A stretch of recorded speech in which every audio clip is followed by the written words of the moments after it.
રાજકોટનું જેતપુર, જ્યાં બે મુખ્ય માર્ગના પરના અંડરપાસમાં પાણી ભરાતા વાહન ચાલકો પરેશાન છે।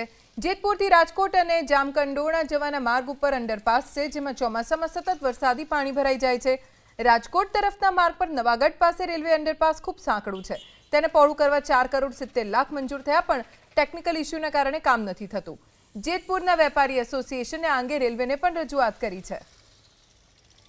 જેતપુરથી રાજકોટ જવાના મુખ્ય માર્ગ ઉપર નવાગઢ રેલવે ગરનાળું આવેલું છે, ત્યારે હું આપને રેલવે ગરનાળાના સીધા દ્રશ્યો બતાવવાનો પ્રયત્ન કરી કે આપ જોઈ શકો છો કે જે રીતે આ વર્ષો જૂનું આ ગરનાળું હોય રેલવેનું, અને આ ગરનાળામાં જે રોડ ઉપર છે તે મસ્ત મોટા ખાડા પડી ગયા હોય, જેને લઈને વાહન ચાલકોને છે તે ભારે પરેશાનીનો સામનો કરવો પડે છે। ત્યારે કહી શકાય કે જે રીતે જેતપુરમાં જે આ અંડરપાસ બ્રિજનું જે આ ગરનાળું આવેલું છે તે મુખ્યત્વે એક જ માર્ગ હોય જેતપુરથી રાજકોટ જવાનો। ત્યારે જો સામે કોઈ વાહન આવી જાય તો સામસામા વાહનો છે તે ઊભા રહી જાય છે અને ટ્રાફિક જામના દ્રશ્યો છે તે સર્જાય છે। ત્યારે જેતપુર ચેમ્બર ઓફ કોમર્સ દ્વારા પણ અનેક વાર રજૂઆત પણ કરવામાં આવી હતી અને 2023માં છે તે આ ગરનાળું છે તે બોક્સ ટાઈપ મંજૂર પણ થઈ ગયું હતું, પરંતુ ટેકનિકલ કારણોસર હજી સુધી છે તે આ ગરનાળું છે તે બન્યું નથી। ત્યારે કહી શકાય કે જેતપુરમાં જે મુખ્ય બે ગરનાળા આવેલા છે, એક જેતપુરથી જામકંડોરણા જવાનું જે રબારિકા ચોકડી પાસે જે ગરનાળું આવેલું છે તેમાં પણ સતત ચોમાસામાં પાણી ભરાયેલું રહેતું હોય,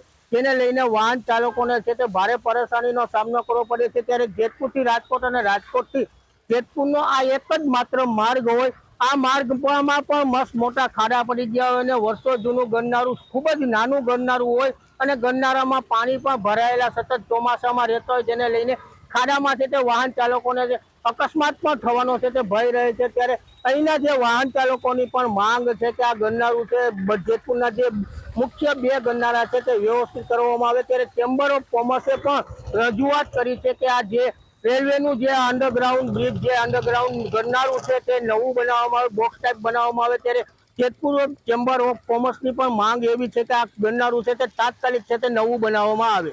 નિલેશ મારું એબીપી અસ્મિતા, જેતપુર। ચોમાસામાં તો અહીંથી નીકળાતું જ નથી, પાણી એટલું હોય કે ગાડી બંધ થઈ જાય છે અને બીજા નંબર ઉપરથી પાણી પડે છે કે અહીંથી નીકળવું કે નહીં, અને વચલા ભાગમાં તો સાવ નીકળાતું જ નથી। ખાડા એટલા થઈ ગયા, કેટલી વાર ઇનોવેશન રોડ બનાવી દે છે પછી ખાડા પૂરી દે છે, પછી એની પોઝિશન પછી ચોમાસું આવે એટલે થઈ જાય છે। મારી દુકાન આ નવાગઢમાં જ છે, અહીંથી રોજ રોજ આવા આખા દિવસ 5 થી 6 વખત આવું છું, પણ તોય મારા અહીંથી પ્રોબ્લેમ એવો આ રોડ અને રબારિકા તો બ્રિજ વાળો, બે બ્રિજમાં પ્રોબ્લેમ એટલો છે કેટલા વર્ષથી કામ નથી થતું।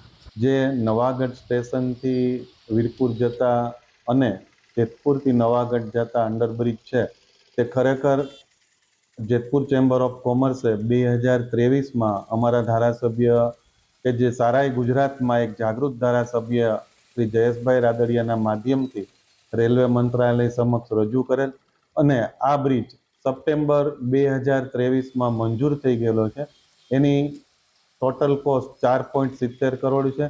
આ જે રાઉન્ડ બ્રિજ છે એને 4.5 પોણા 5 મીટરની ઊંચાઈએ બોક્સ ટાઈપ લઈ જવાનું છે, જે હું આપને આજે એનો રેલવેનો લેટર, રેલવેનું ડ્રોઈંગ અને એની જે કોસ્ટિંગ છે એ પણ આપને હું બતાવીશ અને આપીશ પણ ખરો। આ બધું એ લોકોને ત્યારે મને એવો જવાબ આપ્યો હતો કે આગામી દિવસોમાં આ કાયમી પ્રશ્ન સોલ્વ થઈ જશે। એટલે ગુજરાત સરકારમાં પછી મેં રજૂઆત કરી હતી તો એ લોકોએ પણ બજેટ પાસ કરી દીધું છે।